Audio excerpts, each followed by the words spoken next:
Hat tip to the MacIver Institute. I hope I pronounced that properly. They do a great job on reporting what's going on in Wisconsin. Let's hear what Jesse Jerkson had to say. Cut 3, go. What are you hoping your presence here is going to accomplish? Help to show support. They came to inspire workers, to stand with workers. Because all around the country we see now 59 million Americans now have no health insurance. Insurance fees are still... Whoa. To quote the great Joe Biden. 59 million workers don't have health care. What is he talking about? I remember when they used to say 40 million, 41, 43, 50. Now we're up to 59 million. Is the same guy that does his taxes and Sharpton's taxes the guy that pulls their other statistics together too? I'm just curious. Go ahead, go. 49 million Americans are in poverty. 44 million are on food stamps. All right, stop. All right, well, guess what? That means the New Deal, the Great Society, and Obamachism, which rhymes with Marxism, have failed. 59 million workers have no health care. 49 million are in poverty. 44 million are on food stamps. I'm going to declare socialism in America a complete failure. Since year after year, Americans struggle to pay their taxes, trillions and trillions over the decades. And what do we have? We have this. Cut 3, go. What are you hoping your presence here is going to accomplish? Help to show support. They came to inspire workers, to stand with workers. Because all around the country we see now 59 million Americans now have no health insurance. Insurance fees are still rising. 49 million Americans are in poverty. 44 million are on food stamps. We give the wealthiest Americans a tax cut at Christmas time and not allow public workers. It's not right. The workers ought to fight back, and they are fighting back, and they're going to win. What do you think should happen here? Keep the pressure on until the bill is killed. Keep the pressure on until the bill is killed. What do you think about them calling this Cairo? Well, it's the same spirit. I mean, it's a massive, non-violent, disciplined response to economic insecurity. There and that we is go. what it's That's about. enough. I'm getting a headache. That's enough. The ramblings of an old man at this point. The ramblings of an old man. Jesse Jerkson. And yet there is testimony right there of the failures of the welfare state. He said it. 59 million workers, no health care. That's a lie, but let's stipulate that he's correct for argument's sake. 49 million in poverty, 44 on food. Despite all the government, all the programs, all the trillions, it's getting worse, according to Jesse Jerkson. Now, ladies and gentlemen, this is the nature of statism. Stick with me. I explain it all the time, but people come and go in the audience. This is the nature of their ideology. They will defend to the hilt programs that they later claim don't work. They will defend them to the hilt. They don't know if they're coming or going, but they're going to defend coming and going. They don't even know what they support anymore. As long as it's not liberty and private property rights, which they're against, then they're for it. All the rest of it. Now, Nancy Reich, I guess she's one of the activists at the Wisconsin protests, or shall I say the Cairo protests in Wisconsin, the pro-Mubarak forces, I guess. She's being asked questions, or trying to be, by CNN reporter Suzanne Malveaux. Cut 1, go. Ms. Reich, I want to ask you really quickly, you talked about being man enough to come to the table. I want you to react. Hold on, stop. Man enough to come to the table. Rewind that, Mr. Producer. Man enough to come to the table. I assume Susan Malveaux is not talking about Nancy Reich being man enough. But maybe she is. Go ahead. Ms. Reich, I want to ask you really quickly, you talked about being man enough to come to the table. I want you to react to the Democratic state senators who have not been at the table. No shows in this voting for this budget. We understand the tactic here. We understand the tactic. Civil rights. Sure, we understand the tactic that they're using. But do you think they should come to the table as well? Through this state and through every state. And we thank the people who've come here from other states today. And we want to be with them also. This is a teacher. Ms. Reich, can I ask you, you talk about coming to the table, the governor coming to the table. Do you think it was the right tactic for the Democratic senators? United we stand. Not to come to the table. United we stand. United we stand. United we stand. United we stand. Ms. Reich, thank you very much. I'm not sure she can hear me, but Ms. Reich, we appreciate your time and obviously very passionate about this particular issue. No, she's not passionate. She's a vapid moron.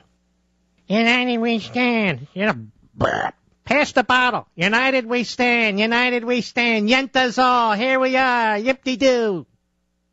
1 cent paid to that woman in salary, health care, and pension is 1 cent too much. How the hell did she remain in the system forever?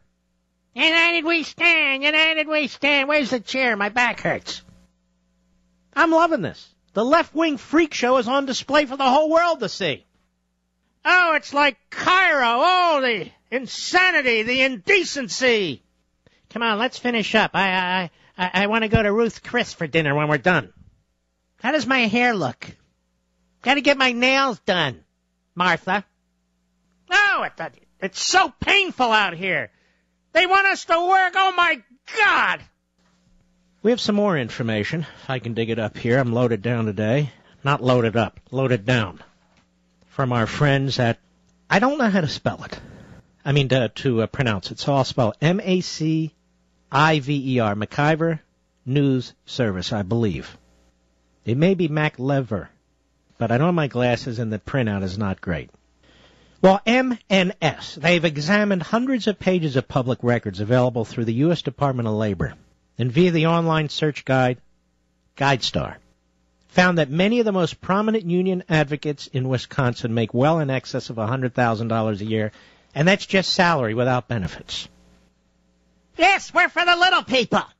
For example, Marty Bell, Executive Director of the American Federation of State, County, and Municipal Thugs.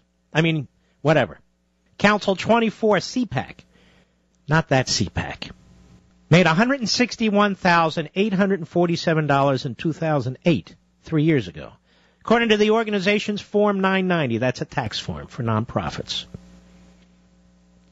That's considerably more than the $144,000 a year Scott Walker makes as governor of Wisconsin. Despite this, Bell has repeatedly attempted to portray Walker as a member of some upper-class elite. In December, Bell said Walker's treatment of state employees was like the plantation owner talking to the slaves. Oh, another genius.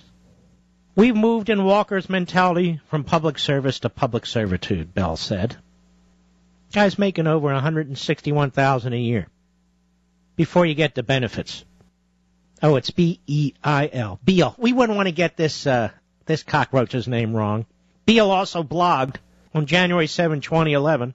Folks attending the inauguration inside were well clad in their minks, sables, $1,000 suits.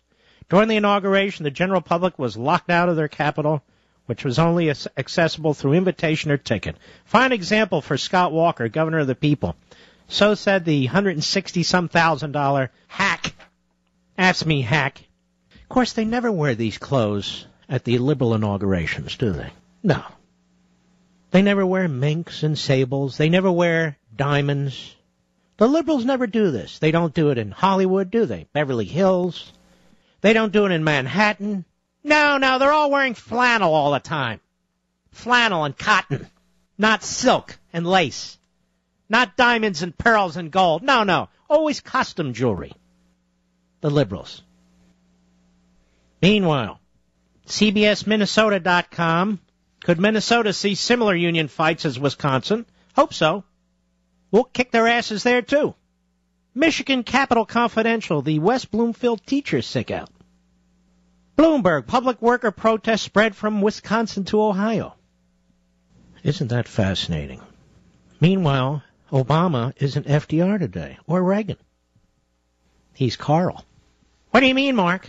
Carl with a K. No, not Karl Rove. He's one of the Marx brothers. Karl Marx. FDR didn't believe in public sector unions. Reagan drew the line with Patco. Obama, who's busy every damn day trying to figure out how to create jobs, he decided to reach into Wisconsin and to let the taxpayers know there, and the parents know there, and the school children know there that he stands against them. Because they're not a campaign opportunity for him. They're not going to contribute to his campaign coffers. He's bought and paid for by AFSCME, by the NEA. And he'll be damned if he's going to let them go while he's busy fighting Arizona in court with his lawyer hoods. Because the legislature and governor in Arizona want to protect those citizens, too. Nope. Isn't it amazing what this president will fight for?